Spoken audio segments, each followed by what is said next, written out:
Capítulo 5. Geopolítica de la Iberofonía. Desarrollo e integración socialista de las naciones y poblaciones que la componen. Primero, la civilización iberófona es culturalmente homogénea en la diversidad. La implantación política de un periodo de transición socialista hacia el comunismo solo podría tener éxito a partir de una plataforma geopolítica y cultural homogénea, sin negar su diversidad, desde un estado de tamaño mediano o pequeño o grande, pero con poca población, o con una población considerable, pero aislado geopolíticamente de otros que no comparten su idiosincrasia idiomática, demográfica, sociológica y cultural. Es prácticamente imposible implantar a escala universal un nuevo modo de producción postcapitalista. La sucesión en el tiempo histórico de los imperios británico y estadounidense, ambos culturalmente anglosajones y ambos capitalistas, aseguró la implantación de la estructura económica moderna a escala planetaria, a sangre y fuego. Y no cabe la posibilidad de que el capitalismo anglo-germánico protestante y democrático liberal vaya a perder su hegemonía global sin sangre y fuego. Entre socialismo o barbarie, preferirán la barbarie. No obstante, y lo prueba el actual ataque a la hegemonía del dólar que tanto la República Popular China como Rusia realizan en plena Segunda Guerra Fría contra Estados Unidos y la Unión Europea, los chinos saben que solo desde un gran poder geopolítico, desde una comunidad política civilizatoria unida, es posible implantar un mundo postcapitalista. Pues bien, desde los planteamientos de este libro, la iberofonía tiene ahora una ventana de oportunidad para reconstruirse como alternativa geopolítica intercontinental al mundo anglosajón, y desde coordenadas postcapitalistas que superen la estructura económica moderna que derrotó a los imperios español y portugués a inicios del siglo XIX. Es decir, esa modernidad alternativa precapitalista que fue derrotada por el Imperio Británico y después mantenida en la subordinación ideológica, cultural y económica por el Imperio estadounidense, podría reconstruirse desde el materialismo político aplicado que presentamos en este escrito. Pero, para ello, es necesario analizar cuestiones fundamentales a nivel geopolítico para llegar a esto, si es que llegamos. 2. La necesaria superación de Latinoamérica por la iberofonía. El latinoamericanismo ha sido el movimiento político y social que ha reivindicado Latinoamérica o América Latina como una unidad cultural y política diferenciada del resto del mundo y enfrentada debido a sus particularidades históricas tanto a Portugal y sobre todo a España y a su imperialismo como a la América anglosajona, particularmente a Estados Unidos y en menor medida Canadá. La definición de lo que es Latinoamérica no es clara todavía. Hoy en día, esa unidad diferenciada se ha ampliado un poco, hablando de América Latina y el Caribe, incluyendo por tanto a excolonias, paraísos fiscales y territorios de ultramar que no hablan lenguas romances, español, portugués y francés, las tres herederas del latín, como puedan ser la mayoría de sociedades políticas que integran el CARICOM, Comunidad del Caribe, y que incluye también a Guyana y Surinam, antiguas Guyanas británica y neerlandesa. No incluye a la Guyana francesa, que es una región de ultramar de Francia hoy por hoy. Por tanto, América Latina y el Caribe se incluye a todo lo que no sea Estados Unidos y Canadá, las naciones más ricas y poderosas de todo el continente americano, y las que más condicionan el desarrollo, estatus geopolítico y los desarrollos económicos de todas las demás, particularmente Estados Unidos. Por ello, América Latina y el Caribe acaba siendo sinónimo de Latinoamérica, mediante una idea muy forzada de esfera cultural igual. Sin embargo, todavía el término Latinoamérica hace alusión al conjunto de países que en América hablan lenguas derivadas del latín, incluyendo entre ellas a Haití. Esta nación logró constituirse mediante una revuelta antiesclavista contra la Francia revolucionaria entre 1791 y 1803, pero se trata de un proceso político que hay que entender más dentro del jacobinismo que de los libertadores hispanoamericanos o de la independencia de Brasil. Aunque los latinoamericanistas actuales se sientan herederos también de los revolucionarios dirigidos por Toussaint Louverture, no sé cómo se pronuncia, jacobino haitiano.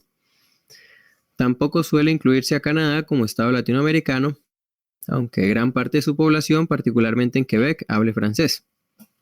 El latinoamericanismo ha tenido evidentes rasgos positivos en el siglo XX, entendiendo como un movimiento político, incluso nacionalista, construido contra la doctrina Monroe, a la que antepone la doctrina bolivariana establecida supuestamente en el Congreso Antifictiónico de Panamá de 1826,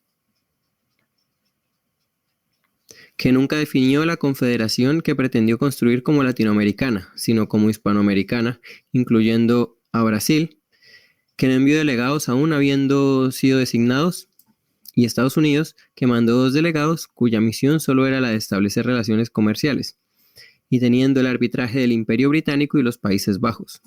Sin embargo, esa unidad buscada por Bolívar y los bolivarianos, y es algo que muy pocos de estos quieren entender, ya existía y fue establecida por el Imperio Español durante 3 siglos, y que tuvo su momento de conexión iberófona universal entre 1580 y 1668, como ya mencionamos antes.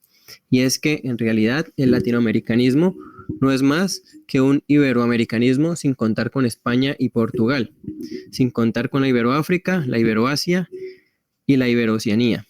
Es y ha sido una versión limitada y reducida solo al continente físico americano de la potencialidad iberófona. 3. Latinoamérica como término implantado por hispanos desde Francia y para beneficio de Francia. El latinoamericanismo estadounidense. Además, el término Latinoamérica no es políticamente neutro. El punto de inflexión histórico para entender su uso generalizado es el año 1852, fecha de la fundación del Segundo Imperio francés por Luis Napoleón Bonaparte o Napoleón III. Es entonces cuando el término Latinoamérica o América Latina es fomentado desde Francia para enfrentarse por un lado a británicos y estadounidenses y por otro para minar la herencia e influencia portuguesa y sobre todo española. El ideólogo de esta estrategia geopolítica fue Michael Chevalier, economista al servicio de Napoleón III, que en su libro de 1836, Cartas sobre América del Norte, habla de una América culturalmente latina, enfrentada a otra anglosajona, pero siempre con vistas a que dicha América culturalmente latina acabe en la esfera de influencia imperial francesa. El imperialismo francés ha tratado siempre de liderar a las naciones de herencia cultural latina, francesa, hispana, lusa, rumana, italiana, incluso hasta ahora con la llamada Unión Latina, organización suspendida en 2012. A Chevalier le siguió el también francés Benjamin Purcell, comerciante, autor de la obra Estudios de los intereses recíprocos de la Europa y la América, Francia y la América del Sur, escrito en la misma línea imperial que Chevalier. Influidos por estos dos, las élites hispanoamericanas más afrancesadas, residentes muchas de ellas en París durante un tiempo, y en otros casos de manera permanente por motivos académicos y profesionales, empezaron a denominarse latinos antes que hispanoamericanos o de la América española. Destaca de ellos el escritor y poeta chileno Francisco Bilbao, que en una conferencia en París en 1856 titulada Iniciativa de la América, idea de un Congreso Federal de las Repúblicas, defendió la existencia de una raza latinoamericana, entre comillas, que sería espiritual frente a la materialista raza anglosajona. Pero, sobre todos ellos, hay que señalar la labor periodística, propagandística y de publicista del colombiano José María Torres Caicedo, quien asistió a la conferencia de Bilbao y que utilizó por primera vez el término América Latina en el poema Las dos Américas, publicado en París en la revista El Correo de Ultramar en 1857, en el que habla de la raza de la América Latina frente a la sajona. Pero Torres Caicedo, como afirma Marcelo Gullo, desde 1864 no solo vive en Francia, sino que vive de Francia. Torres Caicedo dejó de usar el término América Española a partir de 1858. La propaganda que desde Francia se hizo por el nombre América Latina, creado por hispanoamericanos pero usado por Francia con fines geopolíticos, se intensificó durante el reinado de Maximiliano I en México entre 1864 y 1867. Con su fusilamiento y la posterior derrota francesa en la Guerra Franco-Prusiana de 1870-1871, Francia dejó de hegemonizar la producción editorial del latinoamericanismo terminológico y su heredero fue Estados Unidos a través de sus universidades. La cuestión es que en toda Iberoamérica, las modas ideológicas e intelectuales desde la segunda mitad del siglo XIX hasta ahora han sido importadas e implantadas desde Francia, el Reino Unido y Estados Unidos sucesivamente. Cuarto, el mito de la izquierda latinoamericana, indigenismo, leyenda negra antiespañola e integración regional, del latinoamericanismo a la iberofonía mediante 3 golpes geopolíticos. El latinoamericanismo como un movimiento obrero político asociado a las izquierdas políticas, primero liberal, luego socialdemócrata, comunista y todavía en las izquierdas políticamente indefinidas, sin proyecto político concreto respecto del Estado, ha sido defendido y organizado desde partidos políticos, movimientos sociales e incluso organizaciones regionales de integración como la Asociación Latinoamericana de Integración, ALADI, o más recientemente la Comunidad de Estados Latinoamericanos y Caribeños, CELAC. Quizás por eso mismo, en todos estos movimientos políticos que han asumido críticamente la leyenda negra antiespañola, el latinoamericanismo se ha convertido no solo en un movimiento identitario más, opuesto a Estados Unidos y también a España y su herencia cultural, y en menor medida también a Portugal. El chavismo venezolano sería el ejemplo paradigmático de esto, pero también el indigenismo que, no obstante, también pone en riesgo por su etnicismo regionalista y separatista a la propia integración latinoamericanista. No obstante, el latinoamericanismo es el único movimiento que ha buscado una unidad frente al capitalismo anglo-germánico protestante a escala histórica organizada, a pesar de sus deficiencias, y sería viable caminar desde sus logros históricos evidentes hacia una unidad superadora, la iberofonía, que no se asuste de reconciliarse con España y Portugal, de criticar la leyenda negra antiespañola y de ver la enorme oportunidad que sería que desde la cuenca del Plata y del Amazonas, desde Mesoamérica y el Caribe, la península ibérica, la Iberoáfrica, Iberoasia e Iberoceanía se vean como lugares hermanos en los que actuar políticamente para implantar conjuntamente una comunidad política intercontinental postcapitalista. La necesaria superación del latinoamericanismo requeriría, en resumen, apoyarse desde él hacia la iberofonía, actuando en 3 polos de la estrategia geopolítica imperial del mundo anglo-germánico. En el patio trasero iberoamericano, en África, contra el neocolonialismo, y en la Unión Europea, cuya ruptura vía ibérica beneficiaría a la hora de articular la coherencia cultural de esta comunidad iberófona. Solo desde la intercontinentalidad de la iberofonía, lo mejor del latinoamericanismo progresista podría ser asumido y superado para organizar un proyecto de verdadera escala universal. Y esta iberofonía es diversa, pues no cierra sus puertas ni a Haití, ni a las Guyanas, ni al Caribe, ni a los hispanos de Estados Unidos. Quinto, Brasil, su gran oportunidad geopolítica en la iberofonía. Sin Brasil, es imposible la unidad latinoamericana, iberoamericana e iberófona, debido a su situación estratégica en frontera con buena parte de las naciones hispanoamericanas y enfrente de la costa occidental del África subsahariana. Estando en esa costa Angola, Santo Tomé y Príncipe y comunicación directa con Portugal a través de las islas de Cabo Verde y Guinea-Bissau. Todas naciones lusoparlantes. Brasil podría ser, sin duda, el gran unificador. Previsiblemente será una de las 5 naciones más ricas y poderosas del mundo en la segunda mitad del siglo XXI. Es el 5º estado más extenso de la Tierra, con 8.515.770 kilómetros cuadrados, y también el 5º más poblado con más de 212 millones de habitantes. Hoy es el 8º estado por PIB, por paridad de poder adquisitivo, PPA, y el 11º por PIB nominal, y tiene un índice de desarrollo humano IDH alto. Pertenece a los BRICS, la asociación estratégica liderada por China, en la que también se encuentran Rusia, India, Sudáfrica, recientemente Irán y Argentina han pedido formalmente entrar a los BRICS. La adhesión de Argentina sería un punto de inflexión muy importante para la iberofonía, pues ya habrían 2 naciones iberófonas, Brasil y Argentina, en los BRICS. Qué triste que llegó Milei y esto no sucedió. Bueno. Tiene uno de los mejores servicios exteriores del mundo, el Itamaraty, con planes y programas de política exterior superiores e independientes a cada gobernante brasilero que dirige el país y que considera a su nación como un actor global que contempla una acción exterior universal en todos los continentes y respetando la legalidad internacional. Después de Estados Unidos, es la mayor economía de América por PIB nominal. No obstante, cerca de 12 millones de brasileños viven bajo el umbral de pobreza absoluta. Sobreviven con menos de 155 reales al mes. La inseguridad alimentaria es alta, pues hasta 58 millones de personas en Brasil carecen de ingresos y están en constante riesgo de no poder comer en todo el día.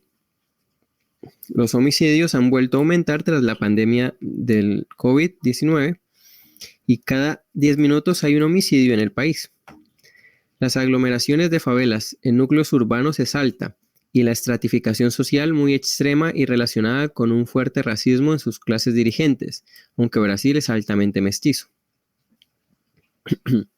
Brasil es miembro fundador de la Comunidad de Países de Lengua Portuguesa, CPLP, en la que rivaliza con Portugal por su liderazgo, y también lo es de la Organización de Estados Iberoamericanos para la Educación, la Ciencia y la Cultura, OEI, en la que su posible posición hegemónica está limitada por la iniciativa española. Pero esto y su situación estratégica dan una potencia a Brasil que, en absoluto, pueden tener España ni Portugal.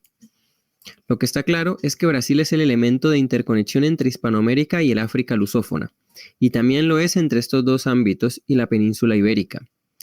Quizás la única limitación que podría tener respecto del mundo hispanoparlante es que es una extensa nación lusófona rodeada por países hispanoamericanos, con los que la sensación de soledad y aislamiento, a pesar de su gran poder geopolítico, también existe.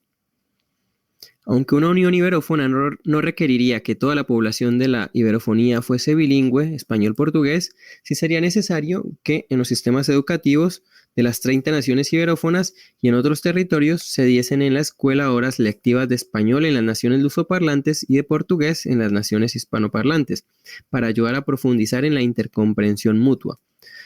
No obstante, y de esto se dieron cuenta tanto Luis Ignacio Lula da Silva como Dilma Rousseff, entre 2005 y 2017 funcionó la Ley del Español en Brasil, que ofreció obligatoriamente el idioma de Cervantes y García Márquez a todos los alumnos brasileños. La ley fue derogada por Michel Temer, y desde entonces Brasil da prioridad al inglés por encima del español, aunque 5 estados de la República Federativa han declarado la obligatoriedad del español en el sistema educativo, 4 de ellos fronterizos con naciones hispanoamericanas. Hoy día apenas el 3% de la población brasileña habla español, mayoritariamente por inmigración que lo tiene como idioma de nacimiento o principal. De todas las naciones iberófonas, Brasil tendría que ser necesariamente la única plenamente bilingüe, hablante tanto del portugués como del español para poder liderar y organizar la iberofonía. Esto no menoscabaría su identidad cultural nacional histórica, sino que la potenciaría a una escala universal de manera muy sencilla pero arrolladora. Y la sensación de estar rodeada ya no se daría. En manos de los políticos revolucionarios brasileños y de sus trabajadores del presente y del futuro está el decidir si Brasil será la Prusia que unifique la iberofonía o si será el reino de Nápoles que otros unifiquen, o bien quedarse como está y no avanzar en la organización y vanguardia de un proyecto universal. 6. México, el gigante mutilado. Con más de 129 millones de habitantes, México es la nación hispanoparlante más populosa y es, después de la Argentina, la más extensa. Tras Brasil, nación con la que comparte rasgos de clase muy similares, pues en ambas la estratificación social es muy alta, muy desigual, es la mayor potencia de la iberofonía. Y junto con Brasil, México es fundamental para la integración iberófona. No obstante, la brecha social mexicana es triple, entre clases sociales, entre la vida urbana y la rural, y entre los estados mexicanos del sur y del norte, los cuales tienen frontera con Estados Unidos. La población mexicana que vive bajo el umbral de la pobreza relativa equivale por sí sola casi al 30% del total de la población iberoamericana. Al igual que Brasil, México tiene altísimas tasas de muertes violentas por homicidios dolosos, que se cuentan por veintenas de miles, casi el triple de desaparecidos. Existen a día de hoy numerosas fosas esparcidas por toda la nación con decenas de miles de cuerpos mutilados sin identificar. Los carteles de la droga, manejados por una despiadada narcoburguesía, se disputan el control de regiones enteras del país sin que el Estado pueda hacer mucho por acabar con ellos. A todo esto, hay que añadir que México es de las naciones hispanoamericanas en que más fuerte es la leyenda negra antiespañola, uno de los mayores problemas a abordar de cara a la integración iberófona. El gobierno de Andrés Manuel López Obrador, de claro signo indigenista y de izquierda indefinida, sin proyecto claro respecto del Estado en sentido revolucionario, aunque sí reformista, ha instado al rey de España a pedir perdón por los crímenes cometidos durante la conquista española de América. Pero la actitud de López Obrador no es nueva entre los presidentes de los Estados Unidos mexicanos. Es sabido que en 1848, tras el Tratado de Guadalupe Hidalgo, que puso fin a la intervención bélica estadounidense en México, este perdió más de la mitad de su territorio.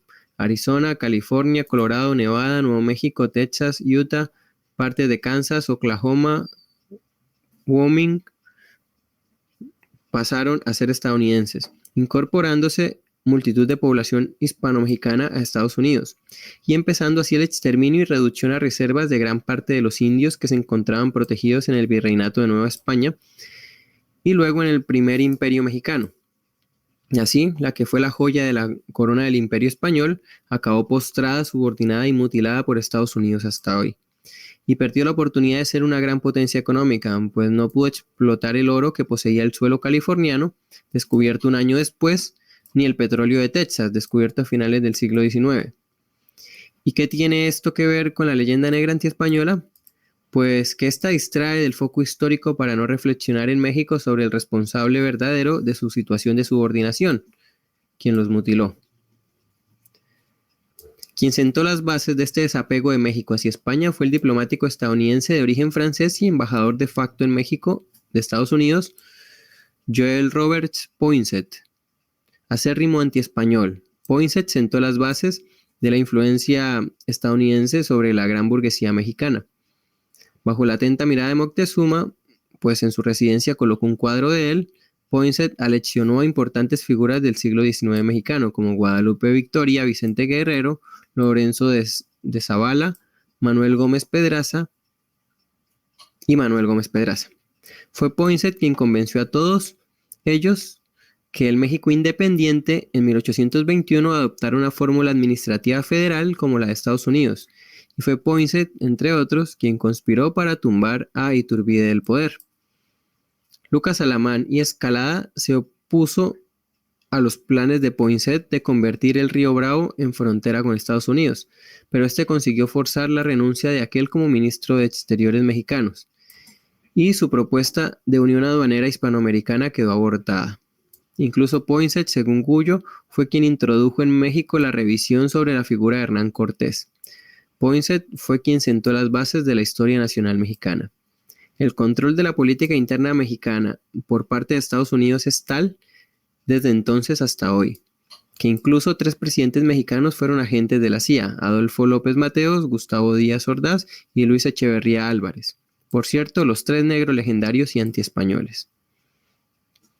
Para que México fuese de las naciones líderes de la integración iberófona postcapitalista, sería necesario que se desprendiese de la subordinación ideológica, cultural, económica y geopolítica de Estados Unidos, de la leyenda negra antiespañola y también de cierto complejo de superioridad respecto del resto de Hispanoamérica, particularmente de la América Central. Habría de hacer todo esto porque México, en realidad, es la avanzadilla iberófona potencial contra el capitalismo anglo-germánico protestante que se define a sí mismo como Occidente. China y Rusia son los grandes enemigos de Estados Unidos en tanto superpotencia, pero el verdadero pavor para Estados Unidos sería sin duda un México levantado de nuevo que diga claramente, como cabeza de la iberofonía, que les pusieron una frontera, pero que ellos,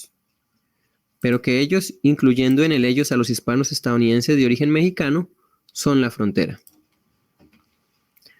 7. Cono Sur, Argentina, Chile, Paraguay y Uruguay. La importancia geopolítica de la Cuenca del Plata. En conjunto, Argentina, Chile, Paraguay y Uruguay tienen una población de más de 65 millones de personas. Paraguay no suele ser incluida en ocasiones como nación del Cono Sur, pero ha de ser incorporada en nuestro análisis sobre esta región iberófona por su situación geoestratégica. Comparte con Brasil, Argentina, Uruguay y Bolivia la condición de que la Cuenca del Plata la región drenada por el Río de la Plata y sus afluentes y subafluentes baña sus tierras. Es más, Paraguay está totalmente dentro de la cuenca del Plata. En esta cuenca se encuentran 5 capitales suramericanas. Sucre, capital histórica y constitucional de Bolivia, que comparte cocapitalidad con La Paz, que es sede del gobierno boliviano. Asunción, Brasilia, Montevideo y Buenos Aires.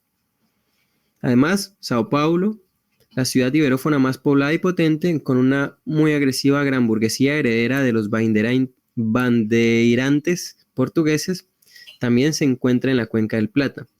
La importancia de esta cuenca, de esta región natural iberófona, reside en que, por su situación geográfica, alejada de los centros del poder mundial como Washington, Moscú, Londres, Berlín y Bruselas o Pekín, por su extensión, 3,2 millones de kilómetros cuadrados, por las ciudades que alberga y por el ámbito hispano y lusoparlante que comprende, entre el sur de Brasil y varias naciones hispanoparlantes de Sudamérica, tiene todo el potencial para ser el núcleo de integración de la iberofonía.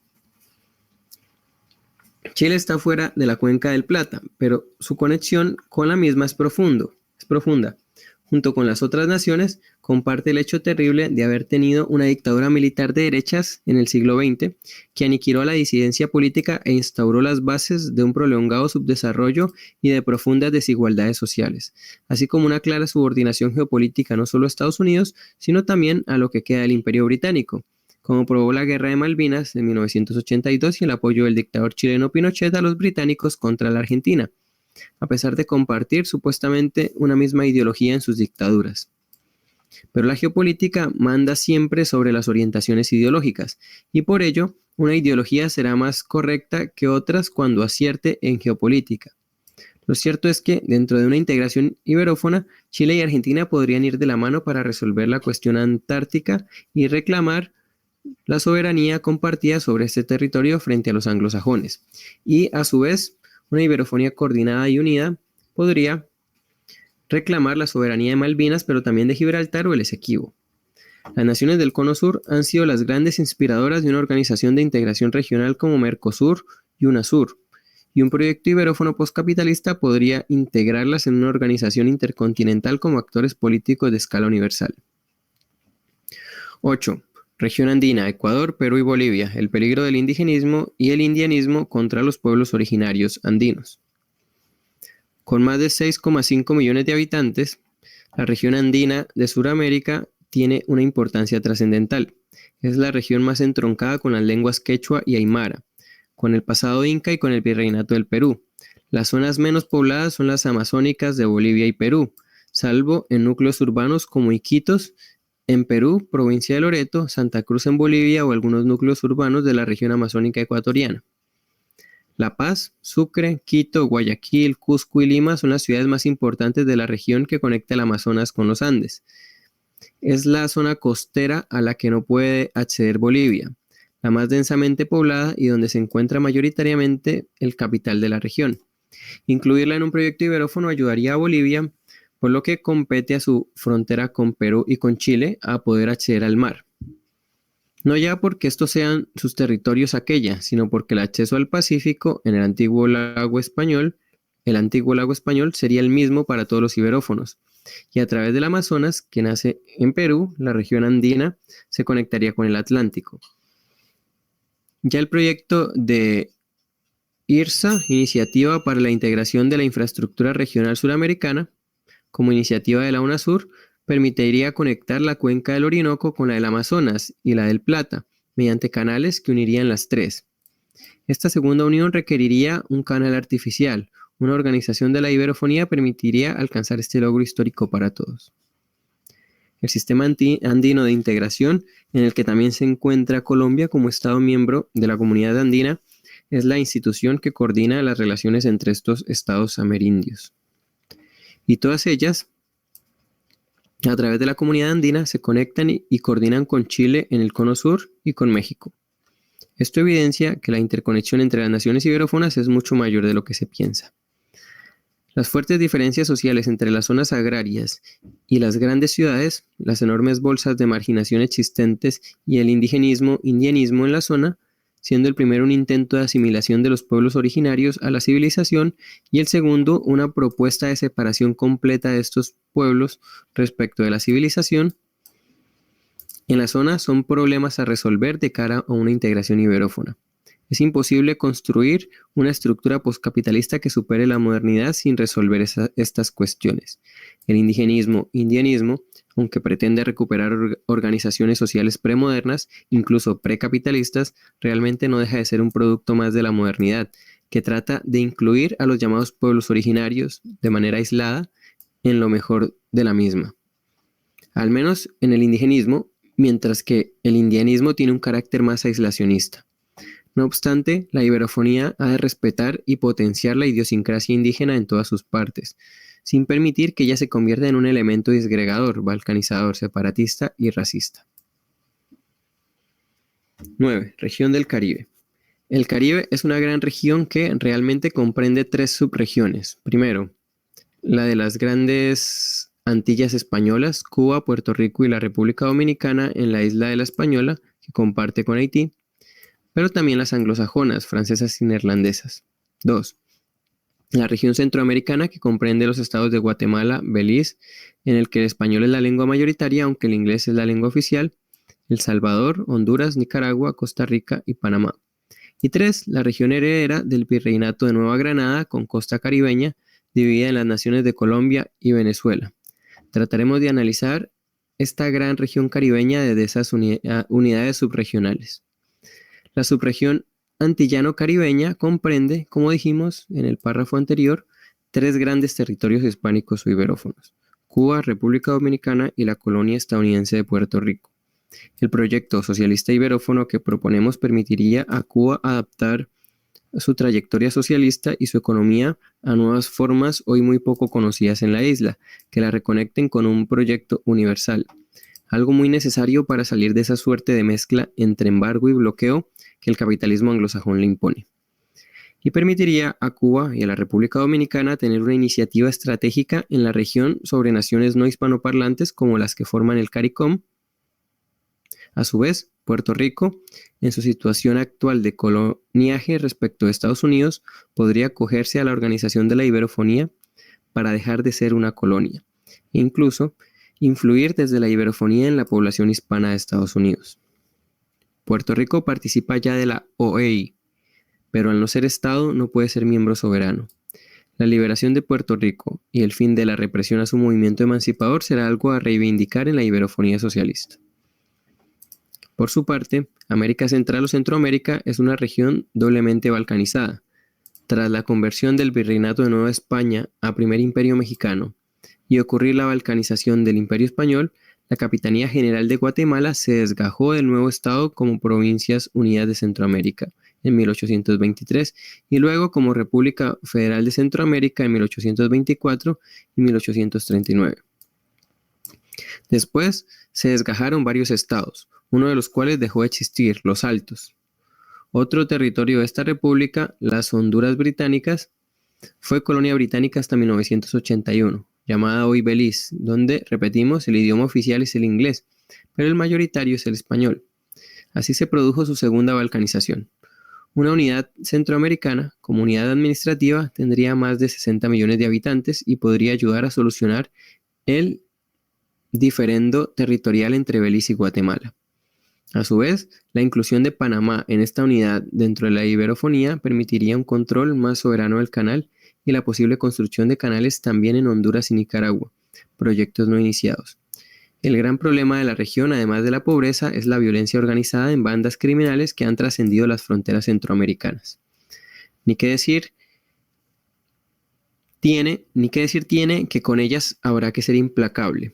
Si bien seguiría posible la reinserción social de algunos de sus elementos que no tengan delitos de sangre ni otros relacionados con el narcotráfico, el tráfico de personas o de armas. Una Centroamérica segura, en paz y en orden es fundamental para la construcción de la iberofonía y la conexión de México con América del Sur. Por su parte, Colombia y Venezuela tienen desde hace años una situación de disputas entre ellas, a lo que hay que unir sus inestabilidades internas. Juntas suman más de 80 millones de habitantes, y ambas son hijas de la acción independentista liderada por Simón Bolívar, si bien entienden su legado en sentido distinto y enfrentado. Colombia es una nación que se encuentra cerrando América Central y Suramérica, pues Panamá fue parte suya hasta su independencia en 1903. Colombia es una de las naciones iberófonas que más guerras civiles ha vivido en su seno. Desde 1948 hasta la actualidad sigue viviendo una no declarada, a pesar de que hay regiones con paz relativa en Bogotá, Cali, Cartagena de Indias y otras ciudades importantes. Las guerrillas, los paramilitares, el narcotráfico, la desigualdad social y la pobreza, y la desaparición y exterminio de líderes sindicales y políticos en Colombia han sumido en la frustración a una nación que lleva tiempo gobernada por conservadores que subordinan el país a Estados Unidos y que incluso han pedido el ingreso del país en la OTAN. Enfrentada a ella está Venezuela, que ha tratado de construir el socialismo del siglo XXI, a partir de la presidencia de Hugo Chávez, y que también trató de construir la unidad desde el limitado, como ya vimos, latinoamericanismo a través de la Alianza Bolivariana para los Pueblos de Nuestra América, Tratado de Comercio de los Pueblos, ALBA TCP. Sin embargo, y sin negar cosas positivas como la alfabetización de la sociedad, Venezuela en gran medida por las sanciones económicas de Estados Unidos, sin embargo, es incapaz hoy por hoy de superar su hiperinflación, ni de resolver problemas de inseguridad ciudadana gravísimos, ni tampoco ha llevado a cabo políticas económicas efectivas para diversificar una economía que depende en exceso del petróleo, cuya explotación y gestión está en manos de militares que poco saben de gestionar empresas. Venezuela ha de entender que el socialismo no es próspero si no iguala ni supera el desarrollo de las fuerzas productivas de las principales potencias capitalistas más avanzadas.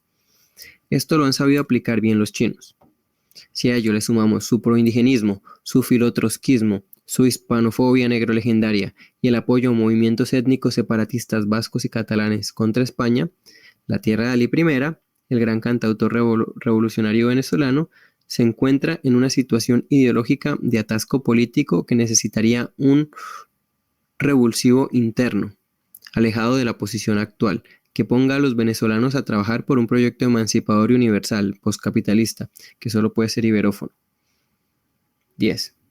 Iberoáfrica. La Iberoáfrica incluye a los PALOP, países africanos de lengua oficial portuguesa, y a las naciones hispánicas africanas, esto es Guinea Ecuatorial y la República Árabe Saharaui Democrática, o Sahara Occidental. También a la España africana, Ceuta y Melilla, más las Islas Canarias, a la isla portuguesa de Madeira y a la población de la España transfretana, el Rif, hoy parte de Marruecos. Es decir, un total de más de 43 millones de habitantes. La tardía descolonización de la mayoría de estas naciones, los procesos dictatoriales y de guerras civiles que sufrieron, las experiencias socialistas de tipo soviético de Angola y Mozambique y la lucha del Sahara Occidental por su liberación del yugo colonial marroquí, Estado que se rearma amparado por Estados Unidos y la Unión Europea para, en algún momento, enfrentarse a España para usurpar Ceuta, Melilla y Canarias a la soberanía nacional española, son situaciones a las que hay que unir unas deficientes infraestructuras en comunicaciones y un desigual desarrollo económico entre diversas ciudades y el ámbito rural, muy destacado esto en Angola comparado a la capital, Luanda, con el resto de su extenso territorio.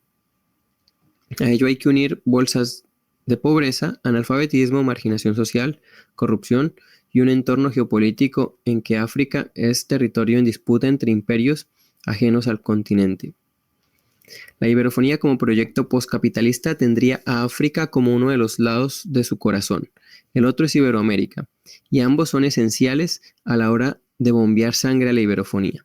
Iberoamérica e Iberoáfrica se conectan a través de naciones como Brasil o Argentina. Guinea Ecuatorial, como ya dijimos, fue parte del Virreinato del Río de la Plata, y también a España y Portugal con el resto de las naciones iberófonas, y permitiría impulsar a África desde una comunidad hermana con la que tiene innegables vínculos históricos. Lo que ha retrasado la entrada de la Iberoáfrica en el contexto de las relaciones internacionales ha sido su tardía independencia y descolonización. pero es ahora el momento en que desde ella se pueden estrechar lazos con Iberoamérica, con Portugal, España, la iberofonía europea, Iberoasia e Iberooceanía, convirtiendo a África en punta de lanza contra el neocolonialismo a través de un proyecto iberófono y socialista. 11. Iberoasia e Iberooceanía. Esta región que abarca 2 continentes contiene un estado soberano, Timor Oriental, lusoparlante, que logró emanciparse de Portugal en 1975 gracias a la acción del Fretilin, Frente Revolucionario del Timor Oriental Independiente. Pero la invasión de Indonesia condujo a Timor Oriental a una ocupación y a una brutal represión por el Estado dirigido desde Yakarta, que se prolongó hasta el 2002. Sanana Gusmao, José Manuel Ramos Horta y José María Vasconcelos, Taur Matan Roac como nombre de guerra, han sido los líderes de Timor en este tiempo en que han tratado de reconstruir el país en una situación de presión indonesia y neocoloniaje australiano. Es el único país asiático que habla portugués. Por su parte, del español de Filipinas queda poco, mezclado con lenguas indígenas en idiomas como el chabacano, el chamorro, cebuano y el tagalo. La guerra filipino-estadounidense de 1899 a 1902 convirtió a las islas en una colonia anglosajona, que pasó a ser japonesa en 1942. Filipinas volvió a ser independiente en 1946 con el inicio de la Guerra Fría. Estados Unidos vio a Filipinas como el trampolín geopolítico hacia China y de ahí su ocupación y el apoyo a los independentistas filipinos contra España. Aunque fue un apoyo que buscaba hacer con Filipinas lo mismo que hizo con Puerto Rico. Si bien en Puerto Rico el español nunca fue erradicado, como ocurrió en Filipinas, también porque las élites virreinales de Nueva España y la administración colonial española del siglo XIX no penetraron tanto a nivel lingüístico en la población como si ocurrió en Hispanoamérica. Pero sí lo hizo la religión. Por ello, Filipinas y Timor Oriental son las únicas naciones católicas de Asia. A todo ello hay que unir islas como Palaos, Guam y las Islas Marianas. Estas 2 últimas son colonias estadounidenses. Quizás la organización de la iberofonía en un sentido postcapitalista y contrario a la actual hegemonía anglosajona vuelva a acercar a estos territorios y naciones al espacio geopolítico que les corresponde. 12. Iberofonía europea. Dejamos para el final de esta parte de nuestro escrito la iberofonía europea, que contempla 3 estados soberanos. Andorra es el más pequeño de todos, en la frontera entre España y Francia, una pequeña nación en la que el catalán es el idioma oficial, pero en la cual el español es la segunda lengua y de facto la más hablada por andorranos nativos y por inmigración que se encuentra allí por motivos laborales y fiscales, tanto españoles como hispanoamericanos. Pero es que la tercera lengua de Andorra por inmigración también laboral es el portugués, por lo que Andorra es una nación en la que la iberofonía se desarrolla de manera muy natural. El hecho de que el catalán sea lengua oficial de Andorra, una lengua regional en España, demuestra que la iberofonía no es enemiga de otras lenguas que se desarrollan en ella, sean estas el catalán, el gallego, el euskera, el mirandés, hablado en el noreste de Portugal, el quechua, el aymara, el náhuatl, el mapudungún, el guayunaiki,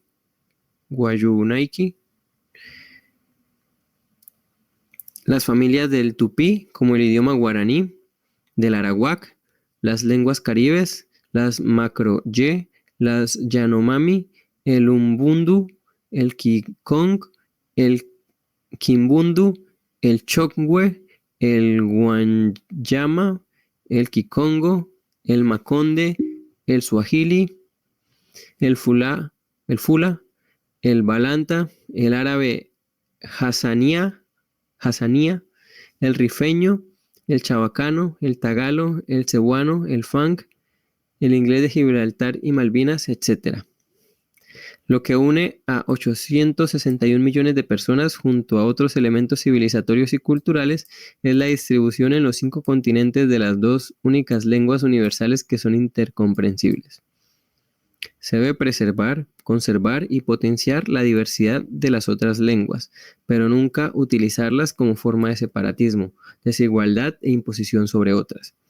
El ejemplo de Andorra, además, puede servir a países como Filipinas con un alto componente cultural hispano, pero en las que el español no es la primera lengua oficial, para que la cercanía cultural permita un reencuentro entre Iberoasia y el resto de la iberofonía. Por otra parte, Portugal y España, y de la misma manera en que es necesario superar el latinoamericanismo en Iberoamérica, deben superar su europeísmo, su eurocentrismo y su occidentalismo, no ya de cara a la Unión Europea, organización geopolítica dominada por Alemania, que supone su cuarto Reich, que ha desindustrializado a ambas naciones ibéricas para someter su soberanía a Berlín bajo la atenta mirada de Washington, sino también de cara a recuperar sus lazos con Iberoamérica e Iberoáfrica. Portugal no debe tener recelos de la potencial hegemonía brasileña en la lusofonía, ni tampoco ejercer una suerte de paternalismo sobre los PALOP, ni sobre Timor Oriental, naciones soberanas recientemente descolonizadas en la década de 1970, que tienen mucho que decir en el concierto internacional a través de la iberofonía. Y España, aunque ha dado mucho a la Secretaría General Iberoamericana, CEGIP, y en su seno se encuentran movimientos sociales y personalidades que coordinadas con hispanoamericanas, deben acabar con la leyenda negra antiespañola para que la iberofonía tenga una articulación más fructífera. Debería revisar el comportamiento de sus empresas transnacionales en Hispanoamérica, que no por ser menos agresivo que otras francesas, canadienses, británicas o estadounidenses, no deja de ser cuestionable en materia de explotación laboral o de degradación medioambiental. El reencuentro entre España e Hispanoamérica es crucial, vital para la construcción del socialismo de la iberofonía como proyecto civilizatorio. A su vez, España y Portugal, sin necesidad de unirse en un único Estado, deben acercar posturas. La iberofonía es superior por sus dimensiones al mero iberismo, que ha de verse como un antecedente de este proyecto, pero no como lo mismo. Además, la gran burguesía española y la portuguesa, centrada sobre todo en Lisboa y Oporto, y salvo para establecer negocios conjuntos, continúan dándose la espalda para conservar su hegemonía sobre sus estados.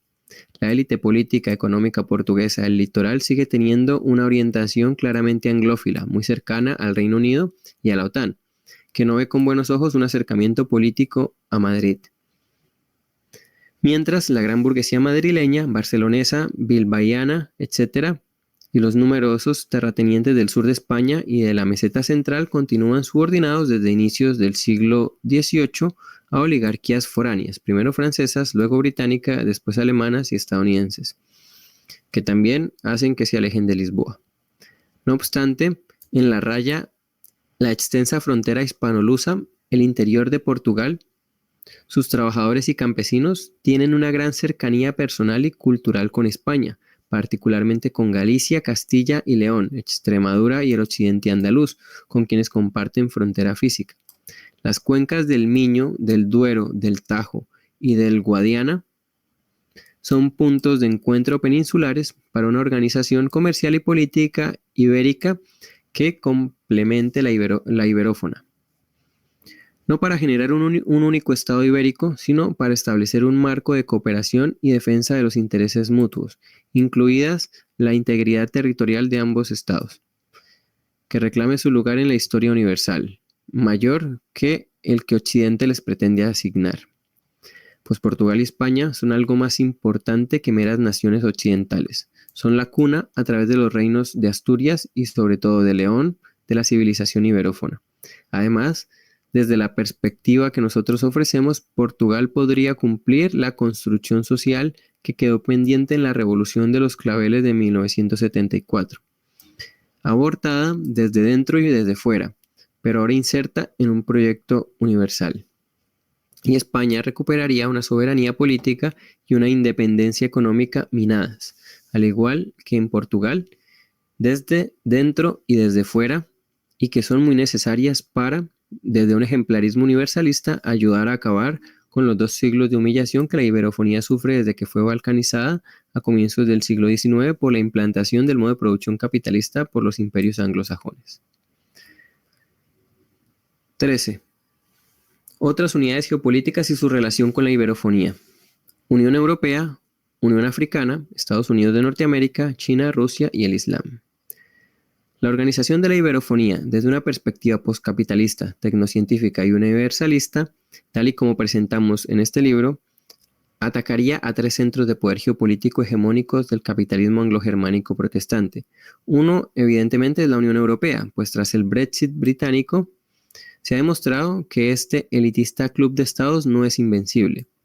La salida de España y Portugal del Cuarto Reich alemán y su orientación iberófona permitiría cerrar un punto de acceso fundamental del imperio depredador anglo-germánico, tanto en el continente europeo como en el Mediterráneo, y podría orientar a países como Italia, Irlanda o Grecia a un bloque geopolítico alternativo al que están sometidas dichas naciones.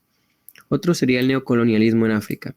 Una iberofonía socialista que integrase a toda Iberoáfrica no sería incompatible con organizaciones como la Unión Africana, que podría orientar sus relaciones con otras unidades geopolíticas hacia la iberofonía y así escapar de la subordinación que todavía sufren con respecto a las potencias coloniales que se repartieron el continente en el último tercio del siglo XIX, con las consecuencias históricas y sociales que todavía colean allí. Y el tercero, sangrante sin duda, es la situación iberoamericana como patio trasero pobre. El patio trasero rico sería la Unión Europea, sometido a la doctrina Monroe de la gran burguesía, de la inteligencia, espionaje y del poder militar estadounidenses.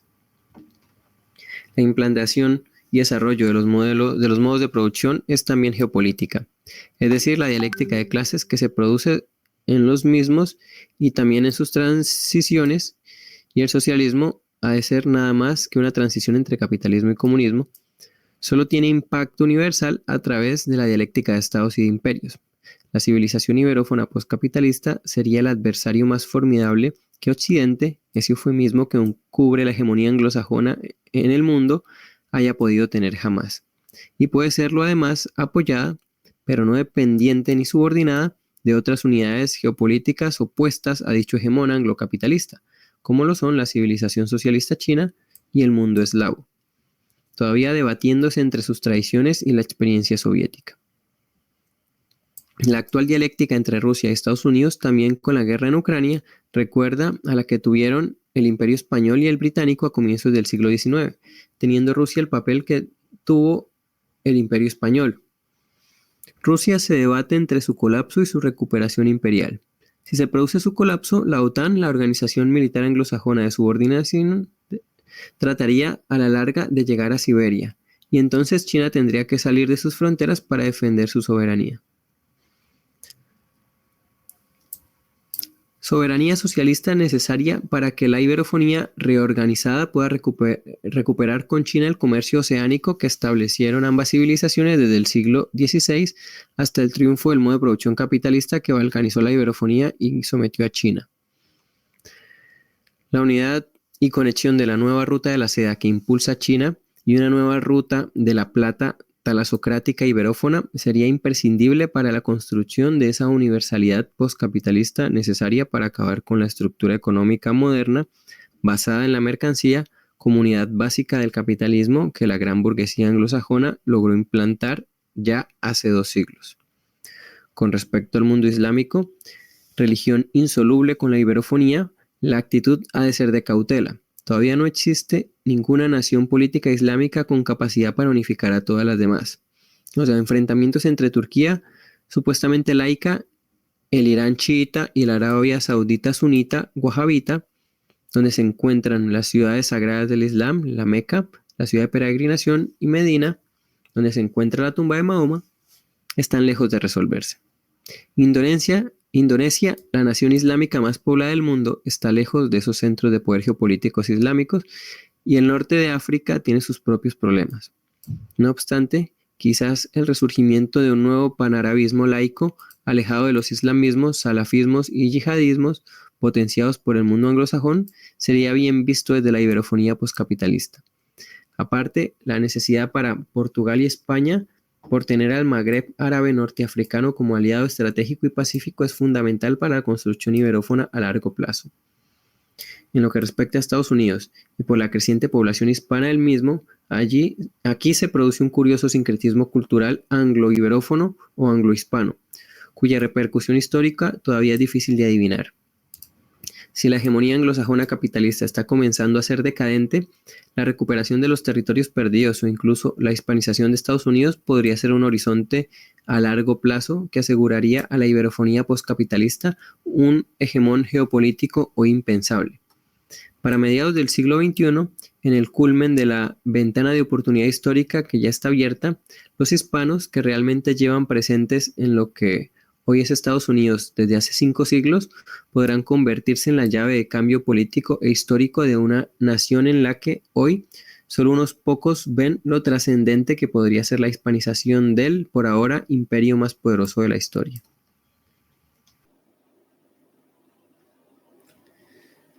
Capítulo 6. Final. Universalismo iberófono versus globalización. La globalización es el proyecto imperial estadounidense una vez caída la Unión Soviética.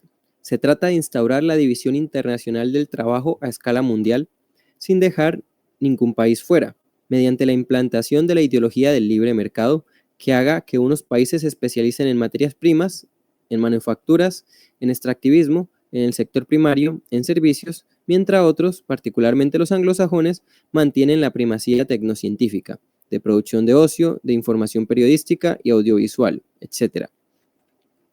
Ya sea en su vertiente neoconservadora, la que trató de imponerse en las dos guerras de Irak y en la de Afganistán, bien en su vertiente neoprogresista, la de Bill Clinton, que destruyó Yugoslavia, la de Barack Obama, que destruyó Libia, Siria e Irak de nuevo y que empezó la construcción del muro en la frontera con México, o bien en la versión de Joe Biden, que a través de la OTAN ha iniciado el acercamiento geopolítico a las fronteras de Rusia.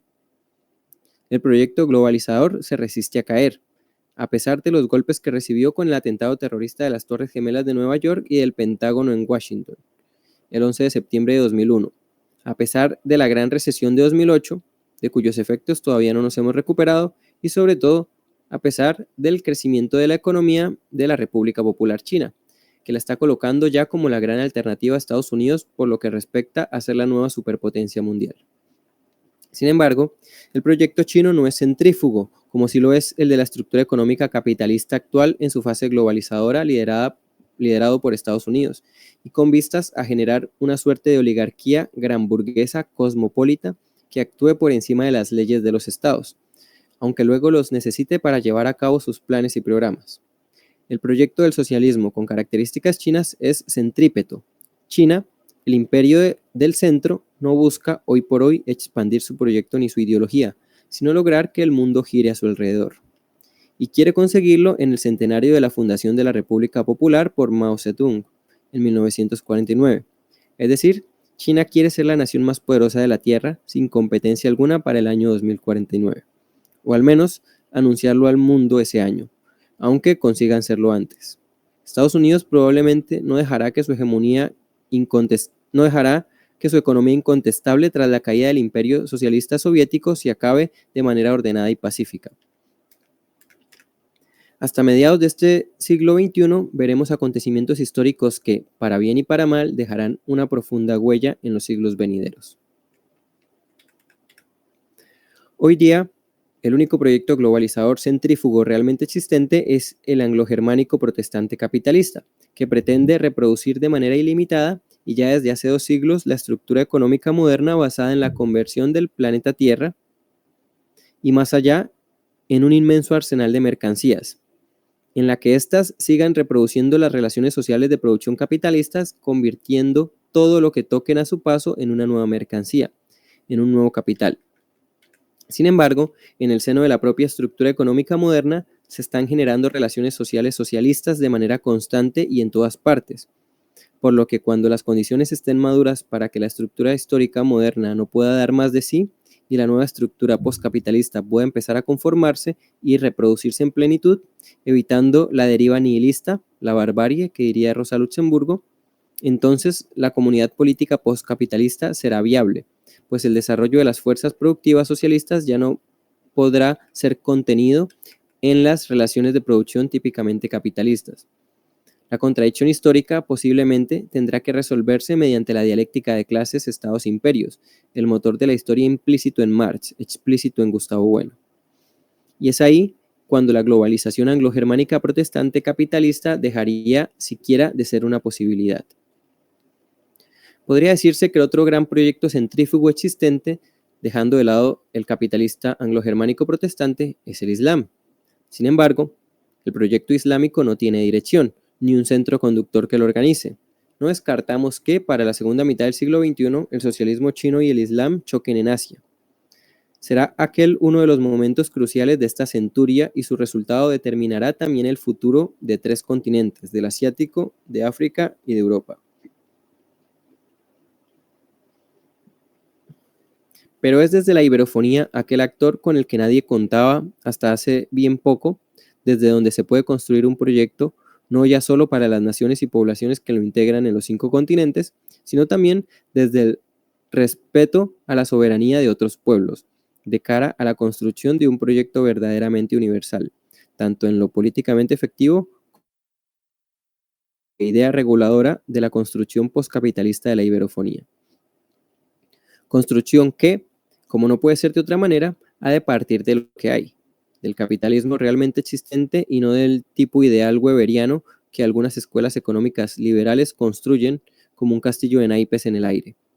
El proyecto iberófono en esta fase ha de ser transversal, multisituado, intercontinental y realista, pero sin dejar de tener como horizonte el constituirse como una auténtica alternativa geopolítica civilizatoria a la estructura moderna vigente desde hace 2 siglos.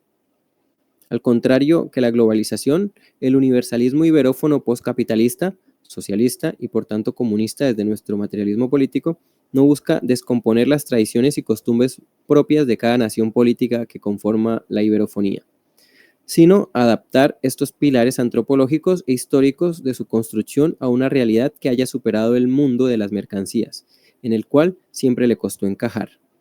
La iberofonía no puede erigirse como alternativa a la hegemonía anglosajona sin superar la estructura moderna capitalista que dicha hegemonía ha logrado construir históricamente, y sin la cual sería inviable su supremacía.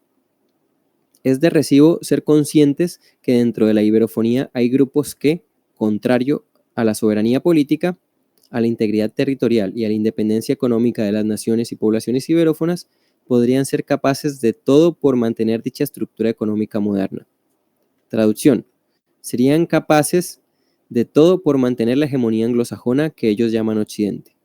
Un Occidente que necesita que Europa sea una idea política a realizar a través de la Unión Europea y que Latinoamérica siga siendo una imagen distorsionada en un espejo con el que Iberoamérica se mira a sí misma. Aunque la superficie de dicho espejo deformador ha sido pulida por aquellos que han hecho lo posible desde hace siglos por mantener desunida la iberofonía. Y lo seguirán haciendo, adopte la iberofonía la forma que adopte. De hecho, en lo que concierne a la estructura económica moderna, la oligarquía anglosajona tiene por objetivo que la iberofonía no se articule de ninguna manera. La elevación de los trabajadores de cada nación política iberófona a la condición de clase nacional, de nación en forma de república democrática socialista, requiere el mantenimiento de la integridad territorial de cada nación.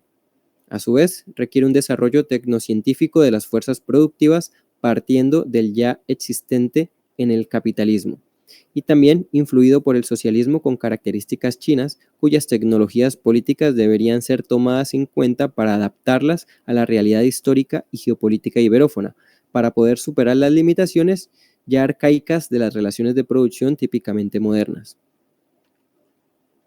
La construcción, a partir de estas premisas políticas y tecnocientíficas, de un bloque unido, diverso, intercontinental y multisituado que tenga como sus partes fundamentales a Iberoamérica y a la Iberoáfrica, más Iberoasia, Iberoceanía y a la iberofonía europea, es condición esencial para que la construcción postcapitalista iberófona pueda tener, de verdad, impacto universal.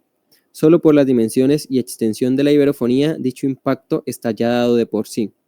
Ahora lo necesario es terminar de construirlo, y lo urgente, comenzar a defender públicamente su articulación. Desde que comenzó el proceso de acumulación originaria, por el cual la propiedad comunal de la tierra empezó a ser atacada en Europa noroccidental allá por el siglo XV, la modernidad realmente existente, el capitalismo, ha tenido que vencer a 2 adversarios que la pusieron en cuestión. El primero fue la monarquía católica universal, el Imperio Español que, durante un tiempo, estuvo unido al Imperio Portugués, instaurando una modernidad alternativa que pudo durar 3 siglos hasta su derrota. Fue esta una modernidad alternativa precapitalista en sentido estricto, pero no pudo sobrevivir a la implantación política violenta de la modernidad en el siglo XIX. El segundo, la Unión de Repúblicas Socialistas Soviéticas, trató de que la inmensa Rusia construyera la primera experiencia de modernidad socialista de la historia.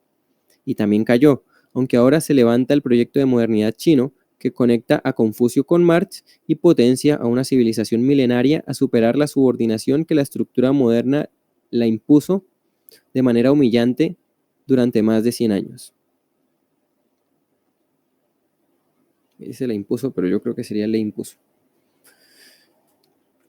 Es en esta difícil coyuntura, en esta única ventana de oportunidad que se nos abre a 861 millones de personas de los 5 continentes, como la modernidad alternativa precapitalista que fue derrotada puede reconstruirse bajo una nueva forma, como modernidad alternativa postcapitalista a través de un proyecto histórico de verdadero alcance universal. Los que nunca entramos en el canon de la modernidad, los que somos percibidos como un gran error histórico, aquellos con los que el hegemón moderno no cuenta, podemos y debemos ser quienes acabemos por agradecerle los servicios prestados para, en última instancia, darle carpetazo. La iberofonía socialista cancela por superación a la modernidad que nos dividió, nos subordinó y nos borró de la historia, incluidos nuestros nombres y nuestros lazos como civilización, siendo negada como tal. El mundo temblará cuando la iberofonía postcapitalista se organice como civilización que anule y supere el estado de cosas actual.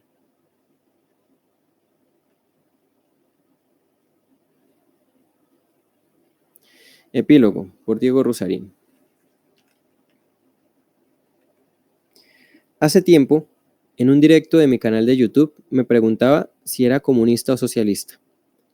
Para poder argumentar mi respuesta, recordé mi primera plática el 19 de agosto de 2021 con el politólogo Santiago Armesilla. En aquel directo, primero en Instagram y luego subido a mi canal de YouTube titulado No somos anticapitalistas sino postcapitalistas, pudimos analizar las diferencias entre la idea de socialismo y la de comunismo. Puedo decir, además, que desde aquel día Santiago y yo pudimos desarrollar una amistad que, a pesar de la distancia y de todavía no conocernos físicamente, es real. En el verano de 2022 esa amistad ya fue física, pues nos encontramos en el evento Pensar Iberoamericano, que organicé en México, Distrito Federal, el 22 de septiembre, junto a los filósofos Ernesto Castro, español, y Nahuel Michalski, argentino. Por aquellas fechas, él iniciaba también su actividad en YouTube, dedicando videos a presentar las diferencias entre las izquierdas políticamente definidas y las indefinidas, partiendo del filósofo Gustavo Bueno y su obra El mito de la izquierda. Bueno distingue las izquierdas indefinidas que carecen de proyectos claros de Estado y tienden más hacia cuestiones sociológicas y culturales, de las definidas, que son generaciones históricas con proyectos concretos para la sociedad y para la humanidad. Aunque apliquen su proyecto a un país concreto donde actúan o a varios, jamás se desconectan del resto del planeta. Santiago presentó en su canal a las distintas izquierdas indefinidas, las extravagantes, movimientos sociales y ONGs, divagantes, profesores de universidad, escritores, artistas y fundamentalistas, una mezcla de las otras dos que a veces conforman partidos políticos o coaliciones. A todas ellas las presentó en un único video, pero dedicó 6 videos a las 6 generaciones de las izquierdas definidas: jacobinismos de la Revolución Francesa, liberales de la Constitución de Cádiz, anarquistas, socialdemócratas, comunistas soviéticos y la izquierda asiática, la que desde 1949 domina en la República Popular China. Tras hablar con él y tras ver esos videos, compartí con mis seguidores algunas impresiones. Definitivamente soy de izquierdas. Me gusta mucho el pensamiento de Marx. Me parece muy potente el concepto del surgimiento de nuevas subjetividades que plantea el marxismo, como esta idea del hombre que se identifica con el fruto de su trabajo o se ve reflejado en la naturaleza, y se ve reflejado en los otros, y cómo el capitalismo posibilita el desarrollo de esas subjetividades. La lectura de Erich Fromm del pensamiento de Marx es probablemente, junto con Zizek, lo que más me gusta del marxismo.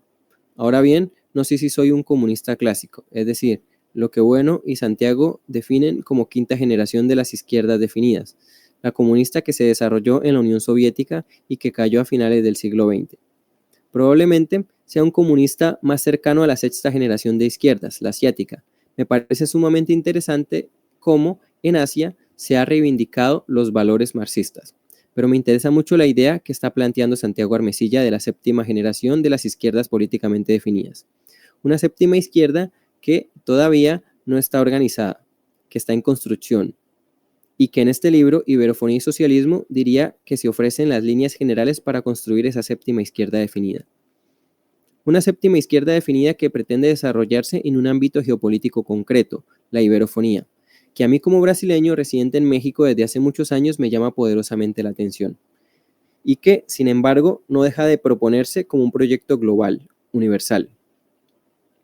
Ese marxismo global que Santiago plantea desde lo que llama materialismo político tiene sus fundamentos filosóficos en La Vuelta del Revés de Marx, libro que Santiago me regaló hace tiempo y que recibí con gran alegría.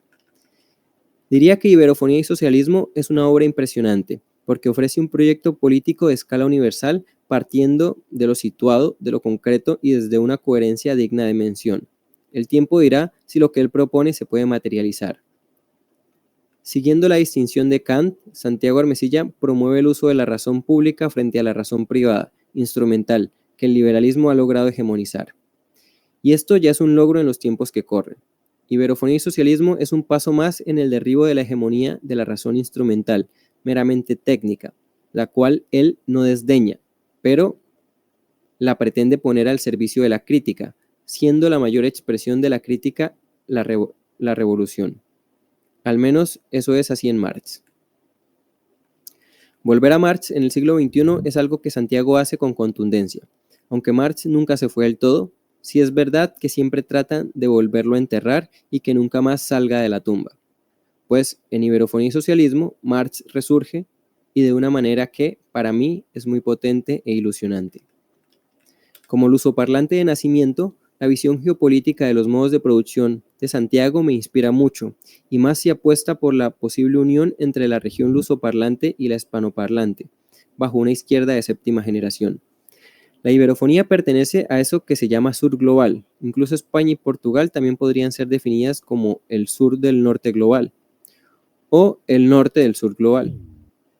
En todo caso, una iberofonía socialista, como parte organizada del sur global, es, a mi juicio, el ángulo definitivo bajo el cual creo que se tienen que alinear las intenciones de un movimiento de izquierda global y efectivo.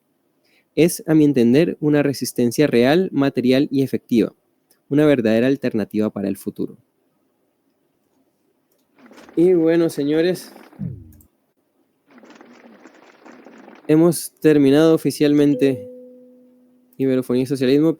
Ahora los escuchamos, no sé si tienen apreciación. El libro es un gran resumen de lo que se suele hablar en el chat de séptima generación, ¿eh? Sí, de hecho, justo lo que hoy habló Marcelo Gullo con Santiago Armesilla está ahí en ese libro.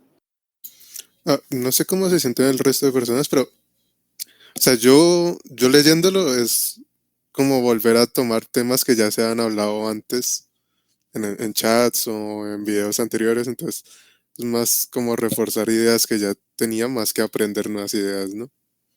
O sea, más que todo aprendí fue en la parte de cuando hablamos de mercados y propiamente del marxismo, pero más allá de eso, son ideas que ya se repitieron o que ya, yo no sé si solo es mi impresión o efectivamente sea. Román, primero que todo, muchísimas gracias por la lectura. Espero que no tengas la garganta tan seca. Al libro ya le había metido antes una pasada, una lectura muy por encima. A veces entro a ver los videos porque pues será la primera vez que los acompaño por el asunto del horario y demás.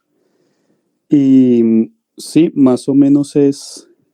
O sea, yo de séptima no tanto como lo que sobraría del libro, sino consecuencias del libro. O sea, una continuación en el desarrollo, pero ya más colectivo, ya no solamente de Santiago, y del cual van a salir eventualmente nuevos desarrollos. Por ejemplo, un asunto que es la parte de lo que yo llamaría la gestión de la fe fundante de la clase trabajadora. Esa parte, no sé si haya sido tratada con tal profundidad. Justamente hoy hablando con Miguel Cano de Vanguardia Mexicana, estuvimos discutiendo un poco de eso. Y de ahí que yo digo que Séptima al final, Séptima organizada, o sea, ya sin los chats triviales de niños gamer y demás, pasa a ser justamente la continuación de los desarrollos que hay en el libro. Pero evidentemente, si no se lee el libro, prácticamente no se conoce muy poquito, yo diría un 30% del proyecto de Iberofono en su totalidad. Y pues bueno, creería yo que sería muy interesante evaluar con Santiago iniciar una divulgación activa del libro puntualmente. El libro me parece que es autocontenido y el cual nos puede dar el comienzo, o sea, justamente desde dónde empezar a tratar todo lo que correspondería a la divulgación ya en masa del materialismo político para la construcción de la iberofonía socialista. Sigo acá, no me voy a dormir. Y pues bueno, es más o menos las observaciones que yo quería hacer respecto a eso, y de nuevo muchas gracias por la lectura de hoy. Pero bueno, respecto a este libro es un libro que habrá que revisitar, yo ya lo he dicho varias veces, hay que revisitar varias veces, cada vez que uno lo lee, incluso yo habiendo leído ayer esto mismo, hoy vuelvo y lo leo y entiendo nuevas cosas más, ¿sí? Cada vez que lo leo encuentro más cosas, así que yo les recomiendo, igual ahí van a quedar los audios, revisitarlo porque primero tiene tanta información que en una sola lectura yo considero imposible de asimilar todo lo que ahí se dice, ¿no? A no ser que ya tengan una preparación en materialismo político, pero súper completa y súper sólida, y aún así yo diría que en una sola lectura no basta para asimilar todo lo que se dice ahí. Yo diría que ni con 2, ni con 3 quizás. Ese libro hay que revisitarlo varias veces, pero ahí está muy claro el proyecto, como el mismo nombre lo dice, Iberofonía y Socialismo. Habla cada región, detalla cada región y hasta hace algunos especulaciones o previsiones, ¿no? Más bien previsiones de lo que podría pasar en cada región, que podría darse sí o no, depende. Por ejemplo, cuando habla de la articulación de Panamá, lo centra más con Centroamérica, podría darse más bien con Colombia, pero bueno, eso depende de Panamá, ¿no? El momento en que haya una vanguardia panameña, porque o sea, el proyecto de la iberofonía socialista no es de imponer de ningún país hacia otro nada, ¿no? Es que desde esos mismos países surja la iniciativa y pues será la futura vanguardia o el partido de vanguardia panameño el que decida hacia qué bloque se va a acercar, ¿no? Nosotros como vanguardia colombiana vamos a buscar, obviamente, traerlos hacia acá, pero bueno, eso depende más de ellos, ¿no? Eso por un lado. Por el lado de cuando habla de las dialéctica de imperios, cuando habla de Rusia y de China, eso es muy importante. Ayer, en la sesión de ayer, se hablaba de que, creo que fue Diana la que decía que deberíamos tener cuidado con no caer o no ser subordinados por China, ¿no? Que o sea, quizás apoyarnos a hacer relaciones comerciales con ellos, establecer relaciones de comercio con ellos, pero que no sean de subordinación.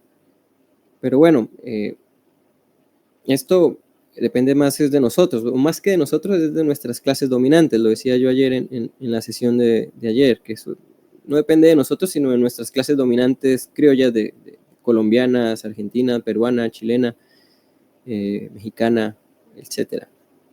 ¿Por qué? Pues bueno, ellos son realmente los que controlan, ¿no? Los que imponen sus intereses al conjunto de la sociedad política. Está en manos de ellos y van a pasar de subordinarnos a Estados Unidos o a subordinarnos a los chinos. Nosotros no podemos hacer nada hasta que no nos convirtamos en clase dominante. Pues ese es nuestro objetivo y esperamos lograrlo, pero no somos teleologicistas, no sabemos si eso se pueda lograr en el futuro o no, pero claro que hay que construir las condiciones para que eso se dé.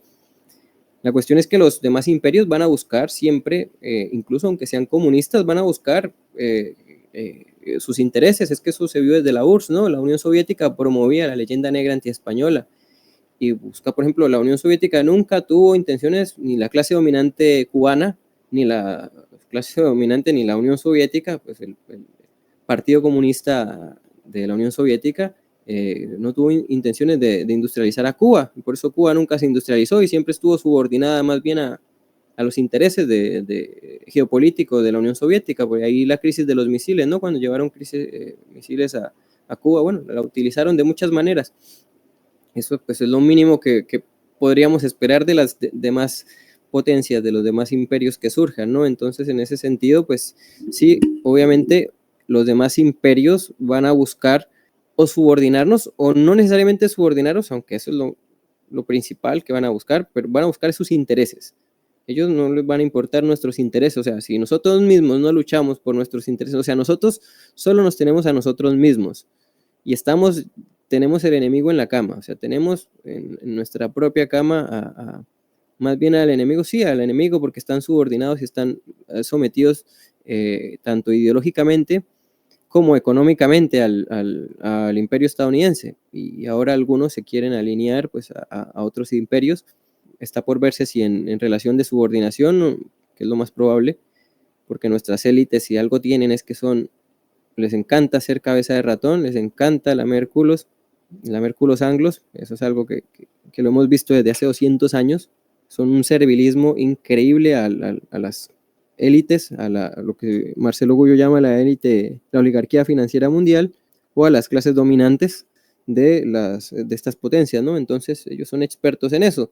Depende de nosotros de elevarnos a clase dominante, y eso cómo, pues primero insubordinarnos ideológicamente para poder insubordinarnos primero al imperio que nos subordina y no caer en un nuevo tipo de subordinación con otros imperios crecientes, como puede ser China, que aunque pues China es un poco más moderado, ¿no? Que no busca como tal una subordinación ideológica o cultural hacia nosotros, sí es más bien económica, ¿no? Que esto ya lo hemos dicho varias veces, esto también lo dijo Marcelo Gullo en el directo que tuvo hoy con Santiago, que cuando habló de estos tableros, ¿no? Son 3 tableros: la dialéctica de clase, la dialéctica de estados y la dialéctica de imperios, ¿no?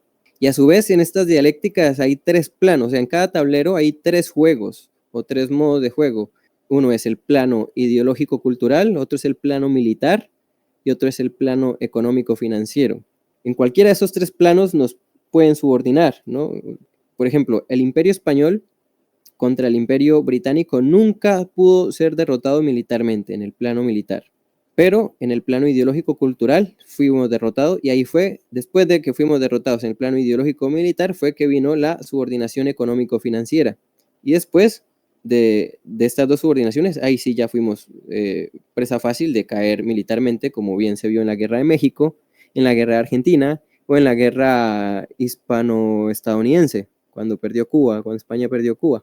Ahí fue cuando empezamos a perder militarmente, ¿no? Después de que perdimos ideológicamente, de que fuimos subordinados ideológicamente y después financieramente. Entonces, por ahora, militarmente no tenemos ninguna posibilidad, ¿no? Ninguna, ni pensarlo para hacerles frentes a estas potencias. Pero ideológicamente podríamos, o sea, hay una oportunidad. Y también económicamente, quizás si nos industrializáramos, si nos uniéramos, bueno, eso podría ser. Pero la primera, yo creo que vendría siendo la insubordinación, es que el mismo Marcelo Gullo lo dice, ideológica cultural. Y la única manera de derrotar las ideologías, todas estas ideologías que nos venden, es mediante la filosofía. Es la única arma que se tiene en este campo, en este plano, en esta parte del juego, ¿no? Porque son varias. Como decía, casi todos los fenómenos de la realidad siempre son poliédricos. Entonces tienen al menos varias dimensiones, varios planos, varias caras, ¿no? Como las 3 dimensiones de materialidad, los 3 ejes del espacio nociológico, los 3 ejes del espacio antropológico, etc. Entonces, por ahora, ya que militarmente no podemos hacer mucho y económicamente no depende de nosotros, a no ser que seamos dueños de los medios de producción o nos hagamos dueños de alguno o montemos alguno de alguna manera, que también deberíamos hacerlo quizás en algún momento, pero ahora la única arma que tenemos es, por ahora el único frente en el que podemos luchar es en el frente ideológico, ¿no? Y como mismo Santiago lo dijo en el libro, en lo que leímos hace poco, hay que empezar a defender públicamente estas ideas, ¿no? Y la única manera de defender públicamente estas ideas y de luchar contra estas ideologías, lo repito, es mediante la filosofía, mediante una filosofía sistemática, materialista, crítica. Es la única arma realmente que tenemos contra las ideologías. Entonces, para eso hay que formarnos bien en la filosofía. Bueno, ahora le voy a dar la palabra a Brian, que la está pidiendo, así que te escucho, Brian. Te escuchamos. Hola Ramón, buenas noches. Quería preguntarte con respecto a eso que estás diciendo. Yo me estaba viendo el directo de Marcelo Gullo con Santiago ahora el último y también decías eso mismo que tú dices del tema de lo del tablero y los tres poderes y demás. Me gustaría saber en qué libro lo dice él. Todo eso lo trata en el libro de la insubordinación fundante. Y con respecto a este libro de Iberofonicio y Salimus me gustó tanto que me lo voy a comprar. Ya mañana me lo compro porque la verdad es que, o sea, no es lo mismo leerlo así virtual que físico y la verdad me interesó bastante y gracias también por eso. O sea, como que estos como, estas sesiones de estudios, la verdad, como que hacen que a uno le llame más la atención porque es como una breboca. Sí, como tú dices, como que bueno, sí, una sola vez no sirve para saberse todo, pero sí sirve para que al menos te llame la atención, ¿sí? Entonces eso también. Entonces esa era la pregunta, gracias. Primero, para responder a tu pregunta, sí, Marcelo Gullo, aunque eso es una tesis que él desarrolla a lo largo de su obra en distintos libros, pero principalmente en la teoría de la insubordinación fundante, cómo se construye el poder de las naciones, ahí es cuando habla sobre todo de eso. También quiero matizar lo que dije anteriormente, no es que no debamos nunca prepararnos en los otros campos, ¿no? Claramente, obviamente hay que hacerlo, pero en la insubordinación fundante habla de la subordinación ideológica cultural, que es de lo que estábamos hablando, Michael. No, sí, pero la pregunta de Brian era hablar sobre el tablero de los tres tableros. En esa no es de lo que yo recuerdo. Se centraba más en el umbral del poder y cómo cada vez va más aumentando con respecto a las fuerzas productivas o el tamaño del país o de la población, pero nunca habla de los tableros. Yo no estoy seguro si usa el término tableros, pero ahí sí habla claramente de lo que es la subordinación económica financiera, la subordinación militar y la subordinación ideológica cultural. Y por eso él propone la insubordinación ideológica cultural, el primer paso para la insubordinación fundante. Sí. O sea, antes de la insubordinación fundante hay que hacer la insubordinación ideológica cultural. De eso sí habla. Sí. Entonces, probablemente sí no use la palabra tablero, pero la idea sí está dentro. Igual en sus demás libros lo desarrolla y también en cada conferencia que él da lo habla. Eso sí lo habla, sí, lo menciona. Así que bueno, y matizando lo que les decía, o sea, no quiere decir que en los otros ámbitos, en el militar o en el económico financiero, no nos debamos preocupar, ¿no? Pues hay que prepararnos en eso, pero, o sea, nosotros en el momento histórico en el que estamos, como la vanguardia iberófona colombiana, no podemos hacer más que luchar en ese plano, por ahora, hasta que logremos o llegar a alguno de los poderes, precisamente al poder militar, que está en la capa cortical del Estado. La única manera, la única ventana que tenemos en este momento histórico en el que estamos es esto, ¿no? O sea, eso es lo que quería matizar. No es cuidarnos, que nunca debemos preocuparnos por los otros campos, no, sino que en el momento histórico en el que estamos, el principal juego de los tableros que les decía, el principal juego en el que estamos ahora, pues la única arma que tenemos ahora o la única posibilidad, o al único frente que le podemos hacer frente es al de la subordinación ideológica cultural, y eso es mediante la filosofía, y para eso es importante es el estudio del otro libro que es La Vuelta del Revés de Marx. Ahí es donde, miren, yo todo lo que aprendí del materialismo político lo aprendí prácticamente fue de ese libro. Ese libro es pesado de leer, es pesadísimo de leer, pero hay que leerlo una y otra vez y quemarse las pestañas y releerlo y cualquier cosa que no se entienda preguntar, pero ahí es donde está la principal, o sea, la principal arma filosófica, no toda la base filosófica de lo que acabamos de ver acá, todo el sustento filosófico, el sistema, el método de razonamiento sistemático que es el materialismo político, para aplicarlo pues a lo que es el proyecto de la iberofonía, ¿no? Como decía Mao Zedong, que en un momento dijo que el materialismo no tiene nada que ver con el amor, dijo, el materialismo es el arma que uso para aplastar al enemigo. Eso es el punto de justo lo que estoy queriendo decir con mis dos intervenciones. Respecto a Julio Londoño, no me acuerdo el segundo nombre, que sí es hijo de su época, por eso lo negro legendario, pero eso no es excusa, porque por ejemplo está Laureano Gómez, que es contemporáneo de él, y él no era negro legendario, o no al nivel de Julio César, de hecho era bastante hispanista para su época, así que eso no es excusa. Es por la formación que recibió realmente. Ahí yo entiendo el tema de hablar de economía, pero justamente he estado también leyendo videos de Pedro Baños y qué delicia leer a Pedro Baños, ¿eh?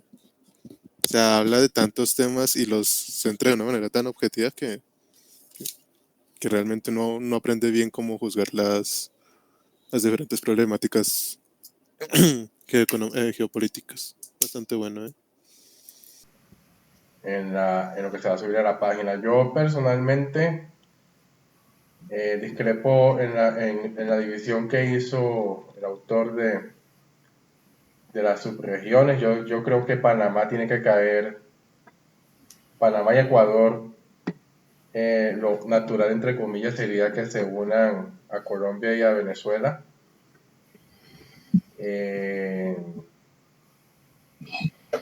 Creo que, bueno, nos toca a nosotros hacer un análisis más amplio de la potencialidad pues que tenemos como país caribeño y andino. Pues somos el único país de Sudamérica que tiene costa en Atlántico, en el Pacífico, perdón, y en el Caribe. Y bueno, con Panamá y uniendo las potencialidades, la agricultura de Colombia, el petróleo de Venezuela, petróleo y gas de Venezuela y el canal, y también la parte pues de agricultura y pesca de Ecuador, hay una mezcla bien interesante. Me parece algo interesante lo que dijo el compadre Juan Ramón. Yo considero que no necesariamente que caigan, pero que sí que con una influencia hegemónica de Colombia, así como ocurre ¿cómo es que se llama este país? Con Georgia, con Rusia. O sea, esos países que colindan con Rusia, Bielorrusia, son países que, si bien son países independientes, soberanos, no es mentira que tienen una influencia directa de Rusia. Se puede decir, digamos, hegemónica. Eso es lo que yo opino. Ahora, hay que entender una cosa. Nosotros no podemos hablar de un proyecto industrial que antes no podemos, si el Estado colombiano no controla la región. Y esto lo digo yo a manera de reflexión, porque esto lo tocan pero muy poco, y me parece algo muy interesante. Claro, porque el autor no es colombiano. Yo sí, nosotros sí vivimos en este país. Y es que Colombia, hay regiones que el Estado colombiano es nominal, o sea, son los departamentos que, si bien en la división política dice que le pertenece a Colombia, prácticamente hablando, de facto, lo gobiernan son los grupos al margen de la ley. Arauca, Putumayo, Bichada, Amazonas. ¿Quién es el Estado? ¿Quién hace la función del Estado? Las guerrillas que de ahí que funcionan. Por ejemplo, en el Meta está Calacá, de la disidencia de las FARC. En Arauca, los otros grupos al margen de la ley y así. Es que si nosotros no tenemos en cuenta, y eso viene también precisamente, y viene del problema central de todo eso, que es la tierra. Es que nosotros tenemos un problema central de todo eso y es la tierra, que es el epicentro de todo, de gran parte del conflicto armado. Es la distribución tan desigual que hay. Una vez yo estaba hablando sobre respecto a lo que a la visión que tenían los de Bogotá y los que estamos aquí. Y es que, y eso es verdad, hay un desarrollo tan desigual entre lo uno y lo otro. Nada más Bogotá concentra el 25% de la actividad industrial.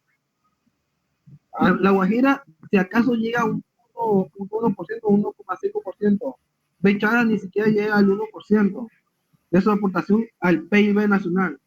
Entonces, son esas cosas que hay que tener en cuenta antes de hablar cualquier proyecto de desarrollo. Hay que hablar cómo estabilizamos la región más olvidada del país, lo que son la periferia. Entonces, por eso es muy importante hablar de estabilización.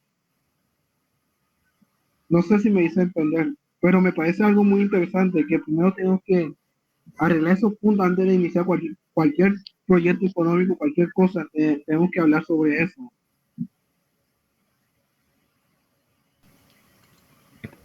Creo que hay que superar esa mentalidad imperialista. Digamos, tampoco hay que pensar que, bueno, Colombia va a mandar a Ecuador y a Panamá. Una apertura arancelaria, una caída más bien de aranceles y esas barreras pues aduaneras ya sería suficiente para que haya una integración entre los países. Obviamente, pues hay que tener un poder planificador que bueno, con los recursos que aporte cada país se tiene que decidir cómo se planifica y cómo se hace, como la frase que compartí de Elías Yabur en el grupo de portugués. Una de las diferencias de los seres humanos es que nosotros podemos planificar y al final esa planificación pluralista, centralizada, descentralizada, es lo que lleva a, a grandes obras, o bueno, a obras, no necesariamente grandes, pero lo que sí está claro es que es mejor planificar que no planificar, como dirá Pambelé. Y Y para ver, no se equivoca. Y aunque los planes pueden no darse, es mejor tener planes que no tenerlos. Porque si no tenemos planes, pues no. Totalmente, La gente dice bueno, totalmente. que libre comercio, que la soberanía, pero en realidad ese libre comercio es comercio dictado por otros países. Lo que pasa es que, bueno, Que tiene sus reglas. No, y es que esa es la trampa, compadre. Es que mira, ¿por qué la China? Es que la gente cree que la China le abre su puerta de cero aranceles con los países subdesarrollados. Y es que lo hacen con una doble intención. La China lo hizo cuando ya después de haber alcanzado un desarrollo industrial lo suficientemente complejo para pelear para competir con las potencias industriales, llámese Estados Unidos, Alemania, Francia, Inglaterra. Y ellos se abren al comercio. Por eso es que lo hacen. No lo hicieron ni en los 90, no lo hicieron. ¿Por qué? Porque como bien dice yo, fueron planificando. Y así lo mismo pasó con Estados Unidos. Estados Unidos antes de abrirse al mundo, tuvieron que pasar 100 años, es decir, un siglo de que Hamilton, el secretario del Tesoro de Estados Unidos, ese secretario, habló su discurso proteccionista. O sea, eso. Y nosotros tenemos que hacerlo planificadamente. Y si nosotros nos vamos a abrir, por ejemplo, al comercio con, por ejemplo, un país de aquí, llámese Panamá, por ejemplo, necesitamos llegar a acuerdos programáticos de lo que se quiere, de lo que se quiere hacer y qué es lo que se quiere lograr. Y es que para eso, compadre, necesitamos cambiar la estructura del modelo económico, como se ha venido implementando. Y para hacerlo se tiene que construir desde abajo. Es por eso que yo apoyo esa clase de medidas. Mira, por ejemplo, el campo, no te voy a poner un ejemplo. El gobierno actual, con, la, con lo que ha hecho y con lo que ha venido haciendo, ha disparado el crecimiento del sector agrario un 9,6% del último trimestre que yo estaba viendo. Hace 30 años que no se veía un crecimiento así, desde 1996. Desde el 1996 hasta la fecha no se veía un crecimiento así. ¿Por qué? Porque el Estado comenzó a invertirle mayormente. Claro, no es como me gustaría a mí que hiciera, pero por eso se está invirtiendo. Y eso que me dice a mí, que si se le invierte más, que si se le invierte más, que si el Estado comienza a recuperar las instituciones que se perdieron en el pasado, como la Caja Agraria, el IDEMA, todas esas instituciones que antes llegaban al campesino, que le daban semilla, que le daban tierra, que le daban fertilizante. Eso haría que en 10 años tendríamos un sector agrícola altamente competitivo. Los números ahí no me lo mienten. Entonces, algo para reflexionar. Bueno, aquí la compañera acabó de decir algo. Yo te respondería de la siguiente forma. Depende. Depende cómo los gobernantes de cada país negocien con China. Eso ya dependerá, eso dependerá mucho también de la habilidad que tengan los gobernantes con respecto para negociar sus posiciones con China.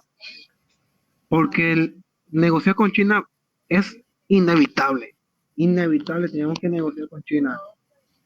Y bueno, entonces, eso es lo que yo digo. Va a depender mucho. Porque si los chinos, a diferencia de los estadounidenses, su doctrina es totalmente diferente. Su doctrina es totalmente diferente con respecto a los gringos. Su visión es de mundo totalmente diferente. Ellos lo que les interesa es comerciar. Porque su desarrollo imperial se ha basado en el comercio. Mientras que Estados Unidos, su modelo de Estado se ha basado como el modelo británico en la expansión territorial de subyugación. Pero dependerá mucho de cómo los gobernantes negocian con los chinos. De todas maneras, yo lo que digo yo es negociar con China va a ser inevitable. Ya es inevitable negociar con China. Y si nosotros no tenemos un plan para con China, entonces nosotros no vamos a ser absorbidos. Entonces eso es lo que yo podría decir al momento. No sé qué me dirán los colegas acá.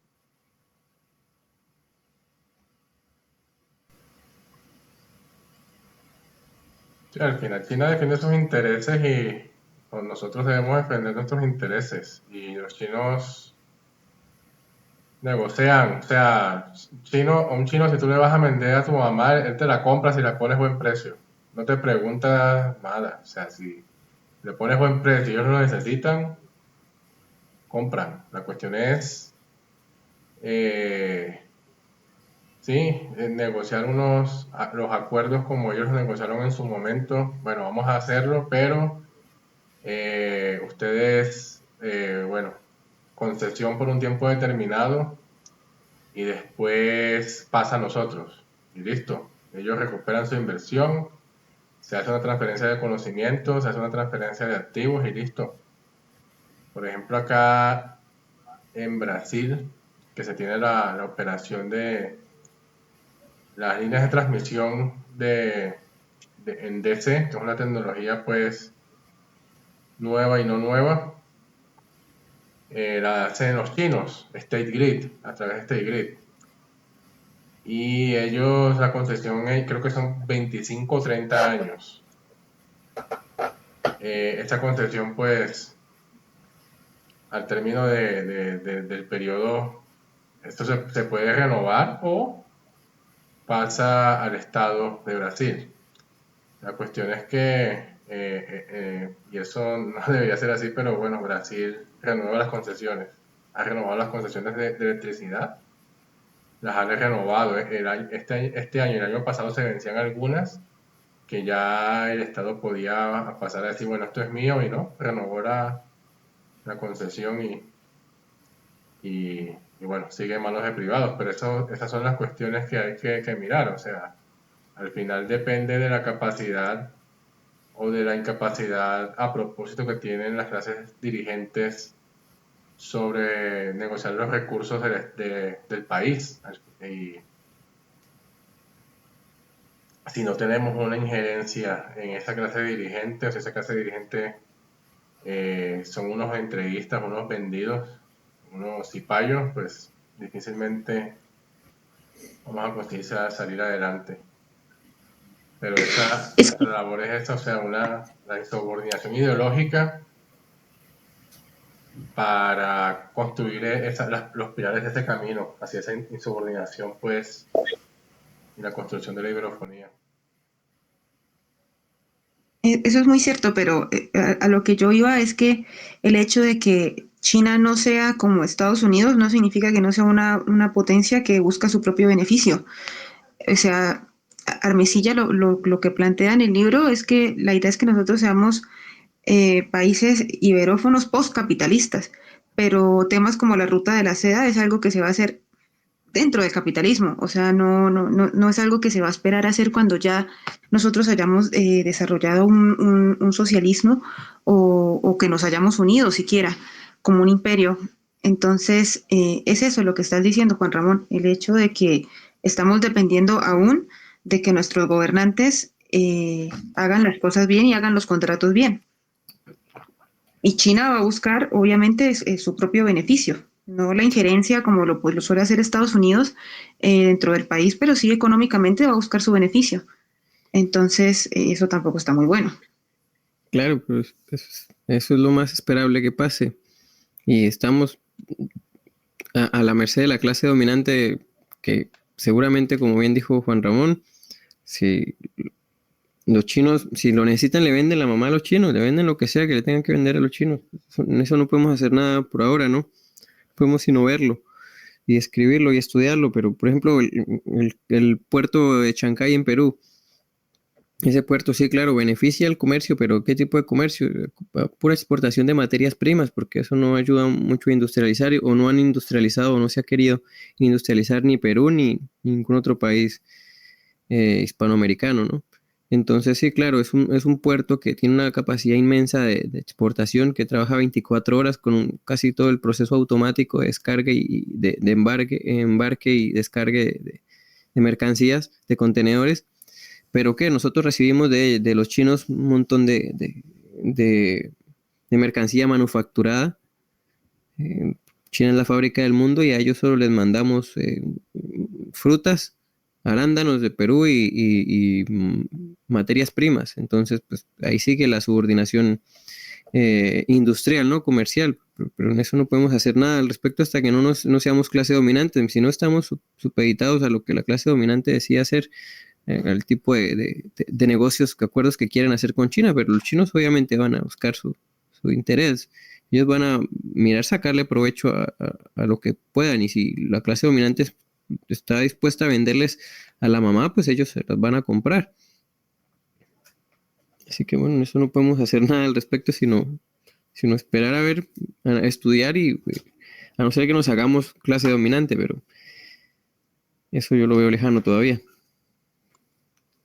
Pero lo que dijo Armesilla con respecto a Chávez, o sea, con respecto a China también, o sea, lo que hay que hacer es desarrollar el capitalismo. Socialismo es desarrollar el capitalismo. Sí, Y pero depende de qué tipo de capitalismo, ¿no? O sea, industrializarnos. claro, exactamente, no, digamos, inicialmente no sé cuánto tiempo pasará, pero no vamos a no vamos a chequear los dedos y vamos a industrializarnos el día de mañana. Lo que hay es que hacer esa planificación y hacer, digamos, no sé en qué términos se hizo el acuerdo de Perú con China, pero la cuestión es esa, o sea, bueno, listo, vamos a hacer el puerto básicamente para exportar algodón y materias primas y ustedes no, productos manufacturados, pero mientras tanto, pues, enséñanos cómo automatizaron ese puerto. ¿Sí me hago Claro, pues entender? O sea, hay que, la subordinación es algo que no vamos a sacarnos por ahora, pero durante ese tiempo, pues podemos hacer cosas. o sea, podemos no, la clase dominante de Perú y de nuestros estados pueden hacerlo. Sí, Nosotros pues podemos ¿qué proponer podemos ver? hacerlo. Sí, exactamente. Así, especie de think tank, de tanque de pensamiento. O sea, no, Laboratorio. Te diría más o menos un laboratorio de ideas. Aunque yo con el inglés yo siempre he sido malo. Yo soy más crío en ese aspecto.